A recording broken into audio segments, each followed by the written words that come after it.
Good morning students. तो आज का हमारा टॉपिक है कैपेसिटर्स इन सीरीज़। तो हमने कैपेसिटर्स को सीरीज़ में पढ़ना है। सपोज करो हमारे पास 3 डिफरेंट कैपेसिटर्स हैं और उनकी कैपेसिटेंस है C1, C2 और C3। ये जो मैं बना रहा हूँ ये कैपेसिटर का सिंबल होता है। तो ये कैपेसिटर 1 है जिसकी कैपेसिटेंस है C1, इसकी कैपेसिटेंस है C2 और इसकी कैपेसिटेंस है C3। इनको हमने सीरीज़ में लगा दिया, एक बैटरी के अलोंग लगा दिया। बैटरी का वोल्टेज कितना है? बैटरी का वोल्टेज है V। ये मैंने यहाँ पर की को ऑन किया तो बैटरी से क्या प्रोड्यूस होगा? करंट प्रोड्यूस होगा। बैटरी से क्या प्रोड्यूस होगा? करंट प्रोड्यूस होगा। अब देखो यहाँ से करंट जा रहा है तो ये करंट जो है I, तो करंट I जा रहा है तो चार्ज कितना होगा? Q चार्ज होगा। कितना I करंट है तो चार्ज कितना जा रहा है? Q। तो Q चार्ज इसको पॉजिटिव प्लेट बना देगा और इसको नेगेटिव चार्ज करेगा। ये पॉजिटिव हो जाएगी, ये नेगेटिव प्लेट हो जाएगी, ये पॉजिटिव प्लेट हो जाएगी, ये नेगेटिव प्लेट हो जाएगी। जब हम कैपेसिटर के अराउंड बैटरी लगाते हैं तो वो बैटरी क्या करती है? कैपेसिटर की प्लेट्स को चार्ज करती है। कैपेसिटर की प्लेट्स को चार्ज करती है। This is the positive end of battery. ये पॉजिटिव एंड कैपेसिटर की इस प्लेट को पॉजिटिव चार्ज करेगा। This is the negative end of battery. ये नेगेटिव एंड जो दूसरी प्लेट है कैपेसिटर की उसको नेगेटिवली चार्ज करेगा। सिमिलरली इसमें देखो ये वाली जो फर्स्ट प्लेट है ये पॉजिटिव एंड से जुड़ी हुई है तो ये पॉजिटिवली चार्ज होगी। ये नेगेटिव एंड से जुड़ी है तो ये नेगेटिवली चार्ज होगी। थर्ड में भी ऐसे ही होगा, ये पॉजिटिव चार्ज से जुड़ी है तो पॉजिटिव होगी, ये नेगेटिव से जुड़ी है तो नेगेटिवली चार्ज होगी। ठीक है। अब देखो क्या होता है, सीरीज़ में एक बहुत इंपॉर्टेंट बात याद रखनी है। जब हम सीरीज सर्किट करते हैं, सीरीज़ में चाहे हम कैपेसिटर लगाएं चाहे हम रेजिस्टेंस लगाएं। 10th क्लास में हम पढ़ते हैं कि सीरीज़ में जब हम रेजिस्टेंस लगाते हैं तो वोल्टेज तो डिवाइड हो जाती है लेकिन करंट क्या होता है? सेम होता है। जब हम कैपेसिटर को लगाते हैं सीरीज़ में तो चार्ज होता है, charge is same, charge is same on each capacitor. यहाँ पर हम जितने भी कैपेसिटर लगाएंगे, 3 लगा रखे हैं, 4 लगा रखे हैं, 10 लगा रखे हैं सीरीज़ में, सभी कैपेसिटर के ऊपर चार्ज क्या होगा? सेम। कितना चार्ज है? सभी के ऊपर Q चार्ज है। लेकिन वोल्टेज क्या हो जाती है? डिवाइड हो जाती है। बट वोल्टेज जो है इट डिवाइड्स, वोल्टेज डिवाइड हो जाती है। हमने कितनी वोल्टेज लगाई? V वोल्टेज लगाई। तो जो फर्स्ट कैपेसिटर है उसके अक्रॉस कितनी वोल्टेज आ गई? Late V1। जो सेकंड कैपेसिटर है उसके अक्रॉस कितनी वोल्टेज होगी? Late V2। जो थर्ड कैपेसिटर है उसके अक्रॉस कितनी वोल्टेज हो जाएगी? V3। टोटल वोल्टेज कितनी थी? V वोल्टेज थी। तो V वोल्टेज डिवाइड होगी और हमारे पास क्या बन गया? V voltage V1 plus V2 plus V3 बन जाएगा। This is the equation number 1। Series के अंदर मोस्ट इंपॉर्टेंट थिंग क्या याद रखनी है, जो कैपेसिटर्स हैं जब हम सीरीज़ में लगाते हैं तो सीरीज़ में चार्ज क्या रहता है? सेम रहता है। इसलिए इन तीनों पर चार्ज क्या है? Q है। जो कैपेसिटर की जो plate positive terminal of battery से लगी है उस पर पॉजिटिव चार्ज होगा और जो नेगेटिव टर्मिनल से लगी है वो नेगेटिवली चार्ज होगी। दूसरा एक और मेथड हमारे पास क्या होता है सीरीज़ को चेक करने का। अगर हम कैपेसिटर्स को देखें, देखो फर्स्ट कैपेसिटर देखो, इसकी नेगेटिव प्लेट जो है, नेगेटिव प्लेट ये दूसरे कैपेसिटर की पॉजिटिव प्लेट से जुड़ी हुई है। सेकंड कैपेसिटर में देखो negative plate is attached to positive plate. तो अगर कैपेसिटर्स इस तरह से अरेंज्ड हैं कि उनकी ऑपोजिटली चार्ज्ड जो प्लेट्स हैं वो आपस में अटैच्ड हैं, जुड़ी हुई हैं, जॉइंड हैं, तो इट मीन्स वो क्या है? सीरीज कॉम्बिनेशन है। तो सीरीज कॉम्बिनेशन में ये याद रखना है हम पता करने के लिए भी, अगर ऑपोजिटली प्लेट्स जुड़ी हैं तो वो सीरीज कॉम्बिनेशन होगा। और सीरीज कॉम्बिनेशन में 2 इंपॉर्टेंट चीज़ें हैं, चार्ज सेम रहता है, वोल्टेज डिवाइड हो जाती है।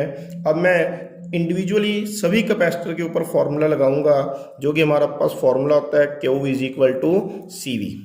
तो देखो जब मैं फर्स्ट कैपेसिटर के ऊपर फॉर्मूला लगा रहा हूँ Q is equal to, first capacitor में capacitance is C1, voltage is V1। It means V1 किसके इक्वल आ गया? Q upon C1। Second capacitor के ऊपर मैं फॉर्मूला लगा रहा हूँ charge is equal to capacitance into voltage. तो कैपेसिटेंस कितनी है? C2, वोल्टेज कितनी है? V2। मीन्स V2 कितना आ गया? Q divided by C2। Third capacitor के ऊपर फॉर्मूला लगाऊंगा C3 इंटू V3, क्योंकि थर्ड कैपेसिटेंस कितनी है C3 और वोल्टेज इसके अक्रॉस कितनी है V3, तो इसका फॉर्मूला क्या आ गया, V3 किसके इक्वल आ गया, Q अपॉन C3 के इक्वल आ गया, Q अपॉन C3 के इक्वल आ गया। अब मैंने क्या स्टडी करना है कि जब हम कैपेसिटर्स को सीरीज में लगा देते हैं तो what will be the equivalent capacitance. अब मैंने तीनों कैपेसिटर को सीरीज में लगा दिया, इन तीनों कैपेसिटर्स की equivalent capacitance suppose this is CS, CS is the equivalent capacitance of the capacitors. तो CS क्या है, equivalent capacitance of the capacitors in series, S means series. तो देखो इसके ऊपर भी चार्ज क्यों आएगा, वोल्टेज कितनी है V है, तो इसके ऊपर मैं फॉर्मूला लगाऊंगा charge is equal to capacitance into voltage, which means V कितना आ गया, Q अपॉन CS। मीन्स इन तीनों कैपेसिटर को मिलाकर एक जो इक्विवेलेंट कैपेसिटेंस आई CS, इन तीनों की जगह एक ही कैपेसिटर रख दिया, उसी को V वोल्टेज पर रखा, उसके ऊपर कितना चार्ज आ गया, Q। अब देखो मेरे पास V की वैल्यू है, V1 की है, V2 की है, V3 की है, मैं ये सारी values putting values of V1, V2, V3 and V in equation number 1, इसमें वैल्यू पुट कर दूंगा इक्वेशन नंबर 1 में, ध्यान से वैल्यू पुट करेंगे। V कितना है, Q upon CS, Q upon CS। V1 कितना है, Q अपॉन C1। V2 कितना है, Q अपॉन C2 और V3 कितना है, Q अपॉन C3। इसमें से Q कॉमन निकल जाएगा तो मेरे पास क्या बन जाएगा, Q upon CS is equal to, Q common आ गया, 1 upon C1 plus 1 upon C2 plus 1 upon C3, Q और Q क्या हो गया, कैंसर। तो क्या फॉर्मूला आ गया, 1 upon CS, 1 upon C1 plus 1 upon C2 plus 1 upon C3।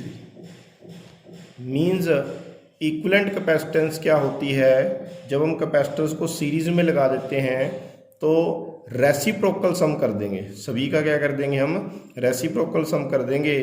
It means जब हम कैपेसिटर्स को सीरीज में लगाते हैं तो इक्विवेलेंट कैपेसिटेंस हमेशा डिक्रीज कर जाती है। अगर आप लोगों को याद हो तो इसी टाइप का फॉर्मूला होता है जब हम रेजिस्टेंस को पैरेलल में लगाते हैं। ये पैरेलल रेजिस्टेंस का फॉर्मूला जो है वो सीरीज इन कैपेसिटर के अंदर सीरीज वाला बन गया। क्लियर है। अब हम इसके बाद करते हैं, जब हम कैपेसिटर्स को लगा देंगे पैरेलल में, अब हम कैपेसिटर्स को इसमें लगाते हैं पैरेलल के अंदर लगाते हैं, तो फिर देखते हैं हमारे पास किस टाइप से होगा। तो नेक्स्ट हमारे पास आर्टिकल है capacitors in parallel. Suppose again I have 3 capacitors. कौन कौन से 3 कैपेसिटर्स हैं, I have 3 capacitors having capacitance C1, C2 and C3 and they are arranged in parallel. They are arranged in parallel and they are all arranged in parallel to the battery of voltage V। देखो 3 capacitors हैं C1, C2 और C3, इनकी capacitance है C1, C2, C3। इन तीनों को मैंने एक battery के साथ अटैच कर दिया जिसकी वोल्टेज क्या है, V है। अब देखो जैसे मैंने पिछले आर्टिकल में कहा था, तो ये पॉजिटिव चार्ज यहाँ से चलेगा, Q चार्ज यहाँ से चलेगा, कितना चार्ज चला, Q चार्ज चलेगा।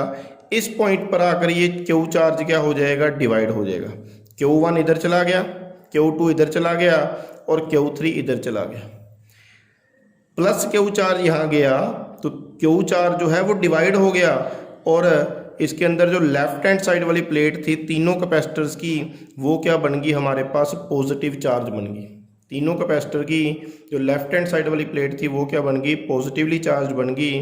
तो पैरेलल के अंदर क्या होता है, जब सेम चार्ज वाली प्लेट्स जो हैं उनको ज्वाइन किया जाता है इकट्ठा, तो वो कैपेसिटर्स पैरेलल में बन जाते हैं। यहाँ से ये नेगेटिव चार्ज जाएगा तो ये राइट हैंड साइड वाली जो प्लेट्स हैं तीनों कैपेसिटर की वो क्या होगी, नेगेटिव।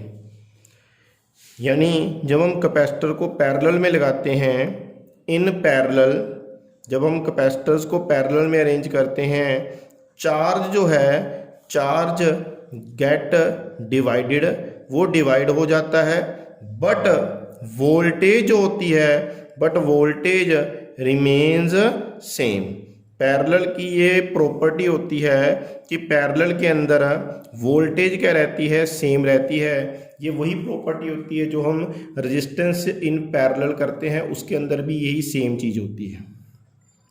तो हमारे पास जो प्रॉपर्टी है वो क्या होती है, इसके अंदर सेम, इसके अंदर जो वोल्टेज है वो सेम रहती है, लेकिन इसके अंदर जो हमारे पास चार्ज है वो डिवाइड हो जाता है। तो तीनों पर वोल्टेज क्या है, V है, लेकिन तीनों का चार्ज डिवाइड हो गया तो Q किसके इक्वल होगा, Q1 plus Q2 plus Q3 होगा।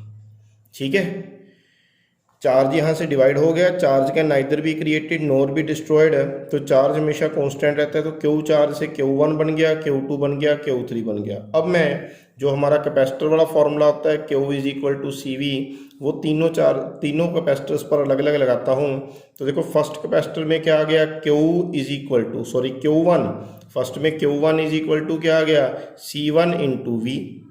सेकेंड कैपेसिटर में Q2 किसके इक्वल आ गया, Q2 will be equal to C2 into V।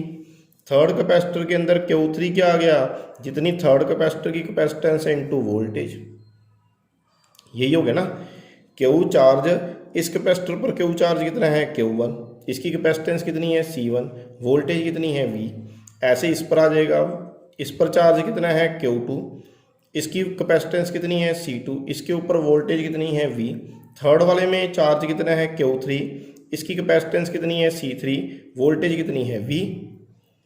अब मेरे पास इक्विवेलेंट कैपेसिटर है, इक्विवेलेंट कैपेसिटेंस है CP। मैंने इन तीनों कैपेसिटर की इक्विवेलेंट कैपेसिटेंस निकाली और इक्विवेलेंट कैपेसिटेंस कितनी आ गई हमारे पास, CP आ गई। CP मीन्स, CP का मतलब, CP होता है हमारे पास यहाँ पर, CP है इक्विवेलेंट कैपेसिटेंस, इक्विवेलेंट कैपेसिटेंस है in parallel series, in parallel circuit. जब पैरेलल में है तब इन सभी की कैपेसिटेंस मिलाकर कितनी आ गई, CP। तो यहाँ पर देखो इस सर्किट पर हम फॉर्मूला लगाएंगे, वोल्टेज V है, चार्ज Q है, इक्विवेलेंट कैपेसिटेंस CP है, तो Q किसके इक्वल आ गया, CP इंटू V आ गया। मैंने पहले ही बताया है कि पैरेलल के अंदर वोल्टेज क्या रहती है, सेम रहती है। तो अब हम ये Q की Q1, Q2 और Q3 की वैल्यू पुट करेंगे इक्वेशन नंबर 1 में। तो यहाँ पर मैं लिख देता हूँ, putting values of Q1, Q2, Q3 and Q in equation number 1। तो इक्वेशन नंबर 1 क्या थी हमारे पास, इक्वेशन नंबर 1 है, इक्वेशन नंबर 1 थी Q is equal to Q1 plus Q2 plus Q3, ये इक्वेशन नंबर 1 थी। Q1 plus Q2 plus Q3, तो Q की वैल्यू क्या आई, हमने पहले जब लिखा था Q हमारे पास किस चीज़ के इक्वल आया, Q आ गया हमारे पास CP इंटू V के इक्वल। Q1 कितना आया, C1 इंटू V, क्योंकि यहाँ पर वोल्टेज क्या है, सेम है। तो Q2 की वैल्यू क्या है, C2 इंटू V, Q3 की वैल्यू क्या है, C3 इंटू V। तो यहाँ से V कॉमन निकाल लेंगे, C1 plus C2 plus C3 है, तो CP इंटू V और V कैंसिल हो गया। तो पैरेलल में इक्विवेलेंट कैपेसिटेंस किसके इक्वल आ गई, C1 plus C2 plus C3 के इक्वल आ गई। यानी पैरेलल के अंदर जो कैपेसिटेंस होती है वो सिंपली ऐड हो जाती है, प्लस हो जाती है, तो C1 plus C2 plus C3 आ जाती है। तो ये हमने दो बहुत ही ज़्यादा इम्पोर्टेंट आर्टिकल्स आज पढ़े, जब हम कैपेसिटेंस को सीरीज़ में लगा देते हैं और जब हम कैपेसिटेंस को पैरेलल में लगा देते हैं। तो यहाँ पर मैं ये समरी लिख रहा हूँ, जब हम कैपेसिटेंस को सीरीज़ में लगाते हैं और जब हम कैपेसिटेंस को पैरेलल में लगाते हैं। तो देखो सीरीज़ में जो करंट होता है, करंट वो क्या रहता है, सेम रहता है। पैरेलल में करंट सेम नहीं रहता, डिवाइड हो जाता है। सीरीज़ में वोल्टेज जो है वो डिवाइड हो जाती है, वोल्टेज डिवाइड हो जाती है, लेकिन पैरेलल में वोल्टेज क्या रहती है, सेम। यानी हम ऐसे कह सकते हैं कि वोल्टेज पैरेलल में सेम रहती है और सीरीज़ में सेम नहीं रहती। हमने इक्विवेलेंट कैपेसिटेंस के फॉर्मूले पढ़े, तो इक्विवेलेंट कैपेसिटेंस सीरीज़ में फॉर्मूला क्या होता है, 1/CS is equal to 1/C1 plus 1/C2 plus 1/C3, और पैरेलल में फॉर्मूला क्या होता है, CP is equal to C1 plus C2 plus C3।